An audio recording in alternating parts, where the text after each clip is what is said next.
Ukraine and the US are closer to a jointly agreed formula to end the war after latest round of talks. That's right, Diksha. In fact, Kiev seems to have won some limited concessions in the latest version of a US-led draft plan. But even as key questions remain over territory and whether Moscow will actually accept the terms or not. Our President Zelensky has revealed the latest status of the peace talks and called for a meeting with his US counterpart, Donald Trump, to hammer out the most sensitive issues. Regardless of whether it is accepted by Moscow, it marks a success for Kiev in rewriting an earlier draft that was criticized as being very close to Kremlin's demands. Hours later, addressing the country on Christmas Eve, Zelensky said that Moscow could never occupy the Ukrainian heart or break its national unity, invoking a traditional belief that the heavens open on Christmas night to grant wishes. Zelensky said that Ukrainians shared one common hope. He said, "May he perish," in an apparent reference to Russian President Vladimir Putin.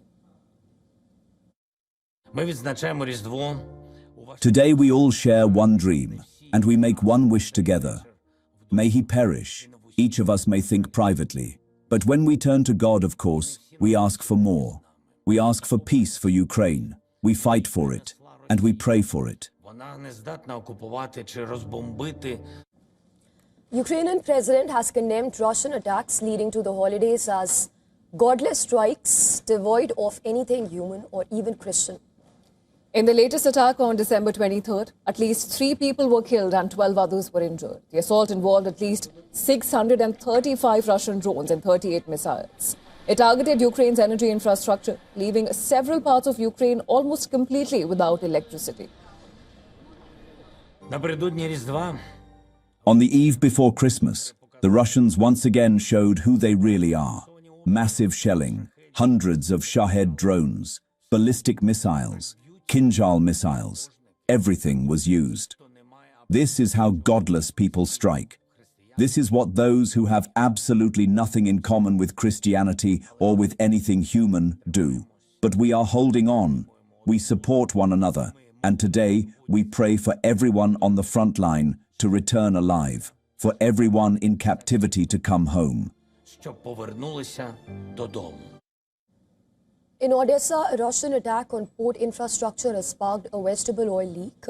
Oil and yellow foam coated the Black Sea shoreline, with dead sea birds visible in the waters.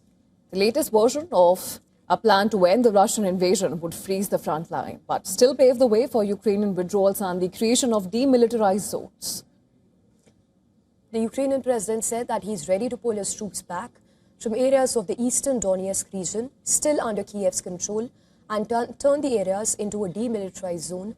However, he added that any such move would need to pass a referendum in the country. Ukraine also suggested Energodar, a city occupied by Russia that manages the Zaporizhzhia power plant, could become a demilitarized zone. Now, Ukraine, Russian and US forces will jointly manage the plant. The new draft also got rid of demands that Kiev must legally renounce its bid for NATO membership. The Ukrainian president said that its NATO members' choice whether to have Ukraine or not is on them.